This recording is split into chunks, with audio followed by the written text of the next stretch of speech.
ಈ ದಿನದ ರಾಜಕಾರಣವನ್ನು ನೋಡ್ತಾ ಇದ್ದಂಥ ಸಂದರ್ಭದಲ್ಲಿ ಒಂದು ರಾಷ್ಟ್ರೀಯ ಪಕ್ಷವಾಗಿರ್ತಕ್ಕಂಥ BJP ಪಕ್ಷ, ಅದರಲ್ಲಿ ಬರ್ತಕ್ಕಂಥ ಪ್ರತಿಯೊಬ್ಬ ಕಾರ್ಯಕರ್ತನೂ ಕೂಡ ತನ್ನ ತೀರ್ಮಾನವನ್ನು ಎಷ್ಟು ಸೂಕ್ಷ್ಮವಾಗಿ ಮಾಡ್ತಾನೆ ಅಂತಕ್ಕಂಥ ತೀರ್ಮಾನವನ್ನು ಈ ವಿಧಾನ ಪರಿಷತ್ತಿನ ಚುನಾವಣೆ ತೋರಿಸಿದೆ ಅಂತ ನಾನು ಭಾವಿಸ್ತೀನಿ.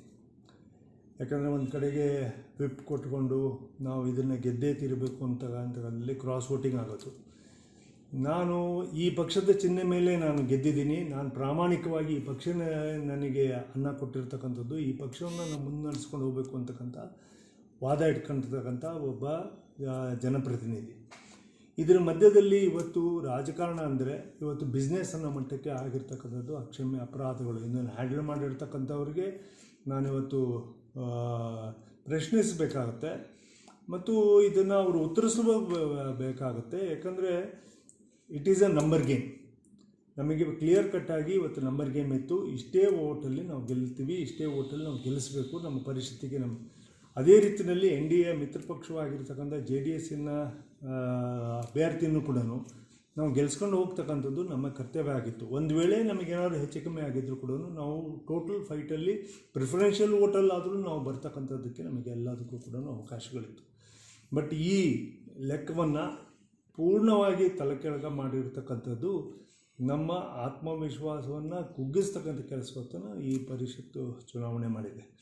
ನನ್ನ ವಿನಂತಿ, ನಮ್ಮ ವರಿಷ್ಠರಲ್ಲಿ ನಾನು ವಿನಂತಿ ಮಾಡ್ಕೊಳ್ತೀನಿ, ಕರ್ನಾಟಕ ರಾಜ್ಯ ಇವತ್ತು ಪೂರ್ಣ ಪ್ರಮಾಣದಲ್ಲಿ ಕಾಂಗ್ರೆಸ್ಸಿನ ದುರಾಡಳಿತದಿಂದ, ಕಾಂಗ್ರೆಸ್ಸಿನ ಭ್ರಷ್ಟಾಚಾರದಿಂದ ರಾಜ್ಯದ ಆರ್ಥಿಕ ಪರಿಸ್ಥಿತಿಯಿಂದ ನಲುಗಿದೆ. ಇವತ್ತು ನಾವು ಕರೆಕ್ಟಾಗಿ ಒಂದು ಡಿಸಿಷನ್ಸ್ನ BJP ಪಕ್ಷ ಇವತ್ತು ತಗೊಂಡ್ರೆ ನಾವು 2028ಕ್ಕೆ ನಡೀತಕ್ಕಂಥ ಚುನಾವಣೆಗೆ ಪೂರ್ಣ ಪ್ರಮಾಣದಲ್ಲಿ ನಾವು ಅಧಿಕಾರಕ್ಕೆ 140-150ವರೆಗೂ ನಾವು ಟಚ್ ಮಾಡೋದಕ್ಕೆ ಸಾಧ್ಯ ಆಗುತ್ತೆ. ಇವತ್ತು ನಾವು ಲೀಡರ್ ಆಫ್ ದ ಅಪೋಸಿಷನ್ಸ್ ಇರ್ಬೋದು, ಅಥವಾ ಕೌನ್ಸಿಲಿನ ಲೀಡರ್ಸ್ ಇರ್ಬೋದು, ಅಥವಾ ರಾಜ್ಯದ ಅಧ್ಯಕ್ಷರ BJP ಪಕ್ಷದ ಅಧ್ಯಕ್ಷ ಸ್ಥಾನ ಇರ್ಬೋದು, ಮತ್ತು ಪದಾಧಿಕಾರಿಗಳನ್ನು ಎಲ್ಲದೂ ಕೂಡ ಇವತ್ತು ನಾವು ಕಾಂಗ್ರೆಸ್ ನೋಡಿ ನಾವೇನು ಮಾಡಬೇಕು ಅಂತೇಳಿ ನಾನು ಅಪೇಕ್ಷೆ ಪಡೋದಿಲ್ಲ.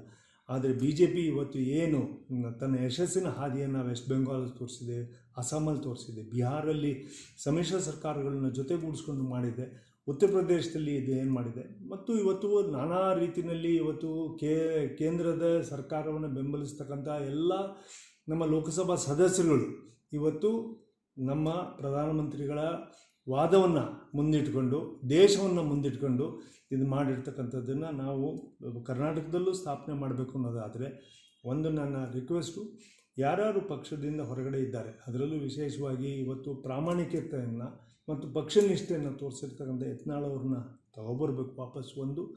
ಮತ್ತು ಇಂಥವರಿಗೆ ಅವಕಾಶವನ್ನು ವಿರೋಧ ಪಕ್ಷದ ನಾಯಕರನ್ನಾಗಿ ಅವ್ರನ್ನ ಮಾಡ್ತೀರಿ ಅನ್ನೋದಾದರೆ well and good, because will be A very powerful ವಿರೋಧ ಪಕ್ಷದ ನಾಯಕರಾಗಿ ಅವ್ರು ಇರ್ತಾರೆ ಅಂತೇಳಿ ನನ್ನ ಇಚ್ಛೆ ಇದೆ.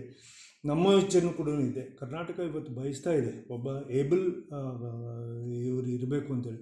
ಅಶೋಕರ ಬಗ್ಗೆ ಮತ್ತೊಬ್ಬರ ಬಗ್ಗೆ ಮಾತನಾಡಬೇಕು ಅಂತಲ್ಲ, ಅವರು ಇರ್ತಕ್ಕಂಥದ್ದು ಒಂದು ಕಡೆಗೆ ಇದ್ದೇ ಇದ್ದಾರೆ, ನಾಯಕರುಗಳಾಗಿ ಇದ್ದಾರೆ. ಆದರೆ ಇವತ್ತು ಯತ್ನಾಳ್ ಅವರು ಕೊಟ್ಟಿರ್ತಕ್ಕಂಥ ಪಕ್ಷನಿಷ್ಠೆ ಏನಿದೆ ಅದನ್ನು ಇದು ಮಾಡಬೇಕು. ಮತ್ತು ಅಲ್ಪ ಸ್ವಲ್ಪ ತಪ್ಪಾಗಿರ್ತಕ್ಕಂಥದ್ದಕ್ಕೆ ಅದಕ್ಕೆ ಒಂದು ಕ್ಷಮಾದಾನದ ಥರ ನಾವು ಇಂಥವ್ರು ಕಾರ್ಯಕರ್ತರೇ ಬೇಕು ಅದನ್ನು ದೊಡ್ಡತನದಿಂದ ನೋಡಿದರೆ ಭಾಳ ಉತ್ತಮ ಆಗುತ್ತೆ ಅಂತೇಳಿ ನನ್ನ ಅನಿಸಿಕೆ.